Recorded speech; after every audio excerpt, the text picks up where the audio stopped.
Teach me about brain health. Brain health is essential for maintaining cognitive function, emotional well-being, and overall quality of life. A healthy brain requires a balanced diet rich in omega-3 fatty acids, antioxidants, and vitamins, such as B vitamins, D, and E. Regular physical exercise, social engagement, and mental stimulation through activities like puzzles, learning a new language, or playing an instrument can help keep the brain active and sharp. Adequate sleep is also crucial, as it allows the brain to consolidate memories and repair itself. Chronic stress can negatively impact brain health, so it's important to practice stress management techniques like meditation, deep breathing, or yoga. Alright, I want to show off this AI machine I got. I'm trying to build an AI brain that works locally and offline and in a pretty small form factor. This thing is a little heavy. It's got a metal case, but that's like acts as a heat sink so it can run the AI. It's got an SD card that runs the whole thing basically. And my plan is to get a bunch of stuff working on here like text to speech and speech to text and the best AI brain I can get running and start to make it do different functions and remember my notes or maybe even just like remind me of things in the morning or whatever. And so I can't do it all in one video, but that's what I'm trying to do with this machine is make like basically a little AI brain for me and document how I do it. And I want it to be mobile, so that's why I'm using a small little thing like this.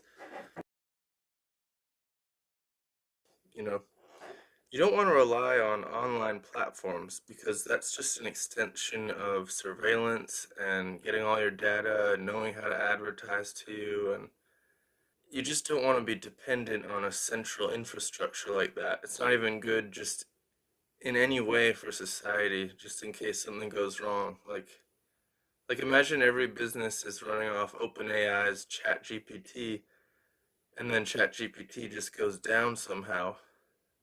Then society would just go down with it. Just to give an extreme example.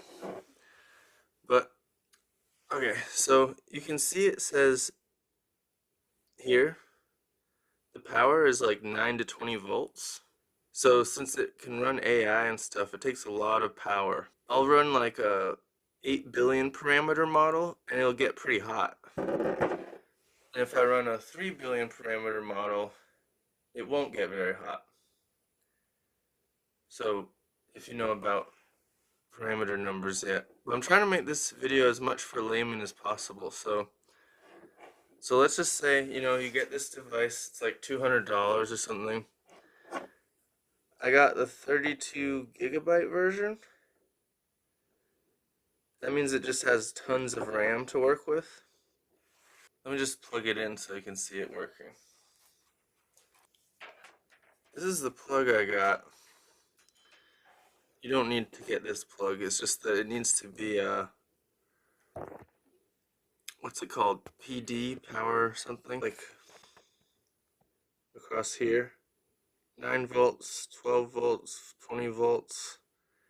It needs to be able to do like a lot of power so that it can match that 9 to 20 volt power thing. And what I found is because this comes with normal USB and one of those powerful USB. If I put it on the normal USB, it stays at 5 volts. And what I found is the machine will actually turn on, so it can make you think that it's working fine without a special charger. And then when you actually try to run an AI and it starts sucking a lot of power, the machine just turns off. So you do need a powerful, at least like 9 volts. Alright, so plug it in.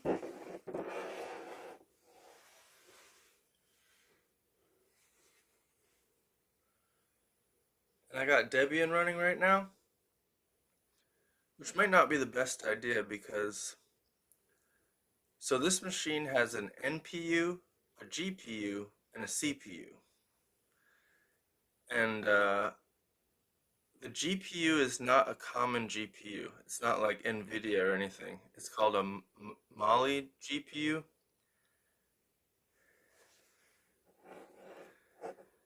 Here we have Debian running fine. The touchscreen works really well actually. See, moving the mouse around, selecting. You can open this keyboard. It came with this on, I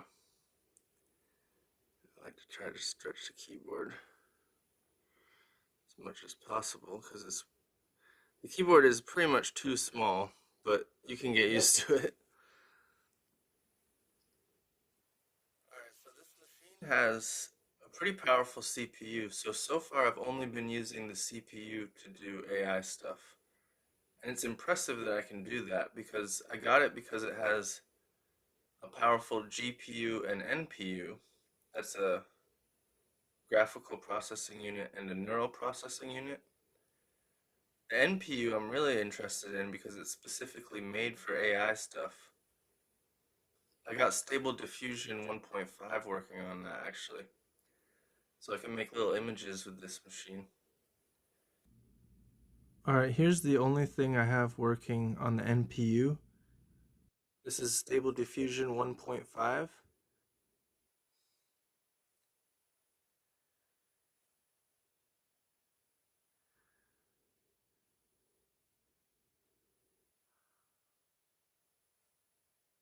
Oh, so the NPU is very quick at making images at the very least. But again, this is only a 512 by 512 image.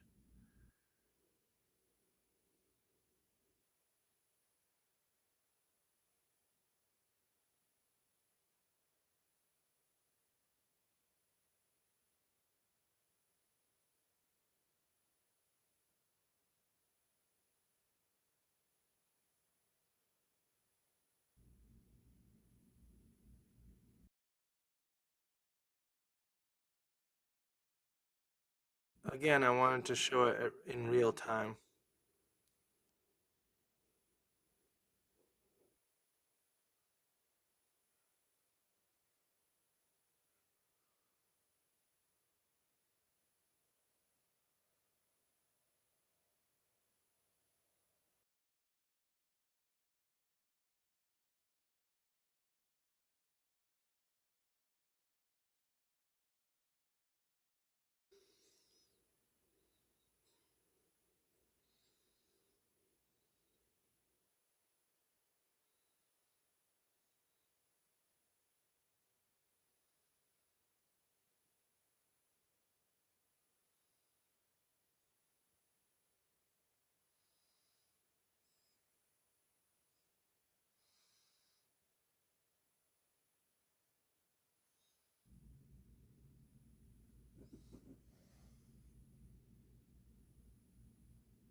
Not bad.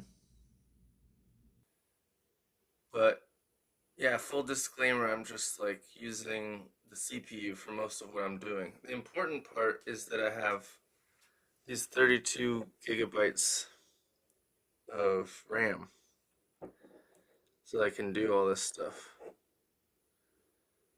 The CPU might be slower, but as long as I have that much RAM, I can put the AI file into RAM so that it can run properly and get answers out. Oh, another cool thing about this is it has a built-in microphone.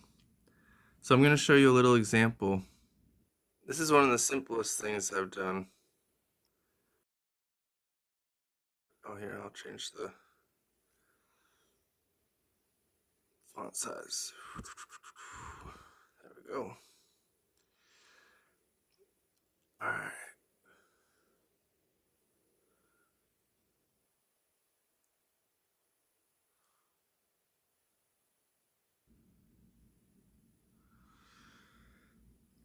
All right, I like making things full screen too with this little 1, 2, 3 button and then hit F11. That's nice. All right, so the first thing I'm going to show off is just speech to text. So let's see that. I have called it Tiny Tina. Oh, you need the speaker for this. Hold on.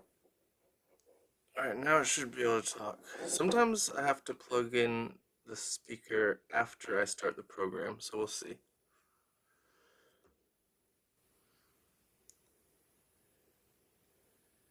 Yeah, that's the thing that happens. It says also stream invalid type for card. I think it's trying to use the speaker as the recorder. So I take this out. All of a sudden it works. Shh. You can see it's recording me now. You can see it's not perfect. So sometimes I hold it right up to my mouth, and that works better.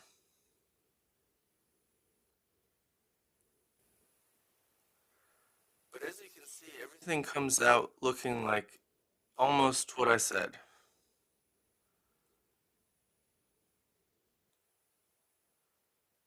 If I say, hey Tina, listen. Listening. Remind me to go to the grocery store. Thanks, Tina. No problem. Tina, tell me what I was doing. Remind me to go to the grocery store. Shut down, Tina. Over and out. You know, I want to show you one other cool thing, actually. So, I'm going to shut this down. Okay, it's all shut down. So I was showing you at the beginning of the video how it's got this 9 to 12 volts requirement, and I needed to use this special cable. But I really want it to be mobile, right? I want it to be like a AI machine that I just have in my backpack that I can pull out and ask questions and whatever. So what I found out is there are such thing as these power banks that actually do the PD, they call it power, what is that? Power, it's like negotiates what level of power you want. It's kind of like smart power, like it gets plugged into something and then figures out what it should be. So this power bank does 9 volts and 12 volts. It doesn't go up to 20 volts, but I've never needed that really. And this is made for, I'm not like advertising this. You can find any kind of these. But what it was made for was heated jackets, so that could help you find one. Yeah, so this could do extra voltage because it was made for heated jackets. So, and it's got a huge capacity. It's like 20,000 milliamp hours. So this thing actually lasts a long time. And the cool thing is this AI machine, you would think like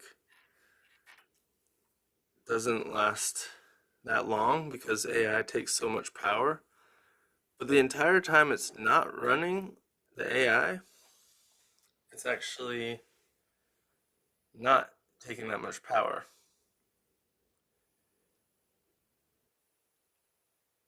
I don't know what the resting rate is, but it's this battery just seems to last more than a day. It's almost like, I don't know, like 8 hours, or I don't know. It just seems like it lasts forever. I want to show off some AI. I do. I can't explain everything about how I installed it and stuff right now though, but just to show it off. So I'm going to use a speech to text and text to speech thing. And then I'm using a Hermes 3 model. This one is specifically 3 billion parameters, which means it's not super smart. And what I found is you can run the 8 billion parameter model of the Hermes 3, and it's pretty smart. Um, but if I want the text to speech and speech to text, and I want it to respond like without waiting for 3 minutes for the response, then I have to use the 3B model. So just for getting the illusion of like having a friend you can talk to kind of thing, the 3B model is the way to go. For now, that's what's working for me. Now remember, this is offline now because I'm just plugged into a battery, so I could be anywhere with this thing.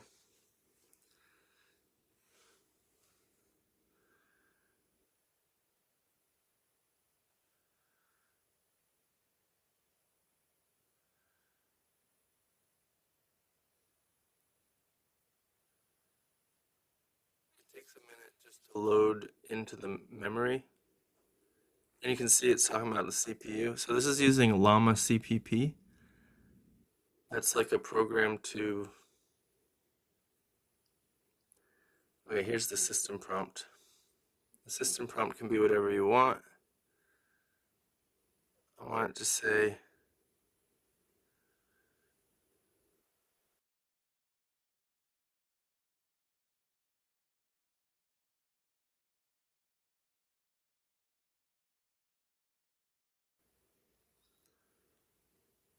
Uh-oh, see? So it gets triggered when it has more than 12 characters get recorded, and then it generates an AI response. So now it's generating an AI response, which will probably be kind of nonsense.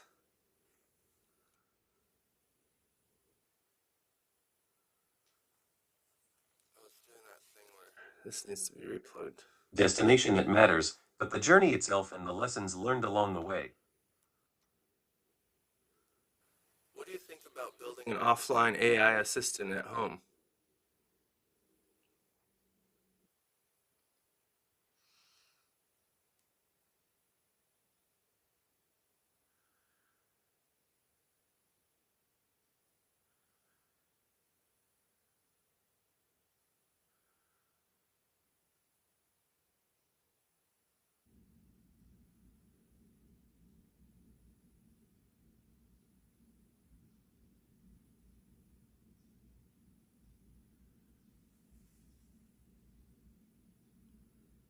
I wanted to show it in real time so you can see what it's like. Building an offline AI assistant at home is an intriguing concept, but it comes with its own set of challenges. While it may offer a unique opportunity to explore the intricacies of AI and machine learning, Only slightly warm after all that. It gets super hot when you're using the 8V model. And another great thing that I want to mention is that Qwen 3 came out recently with a 30B model that has 3 active parameters. And that's crazy because the basically the active parameters is what makes the answer take a long time. And the breadth of the whole brain being 30 billion, that's like how much RAM it's going to have to take up. Or at least it's related to that. So the fact I got the 32 gigabyte one, I actually can fit all of the Qwen 3 30B model. But that shows that when I bought this machine, I was thinking AI is probably going to get better and smaller. And so even though this machine isn't that great yet, the AI models that come out in like a year are going to be like super smart even though they fit on this machine. That's what I was thinking. And now with that new Qwen 3 coming out and new experiments with that kind of architecture, as big as 30B for the whole model, but only like 3 billion active parameters.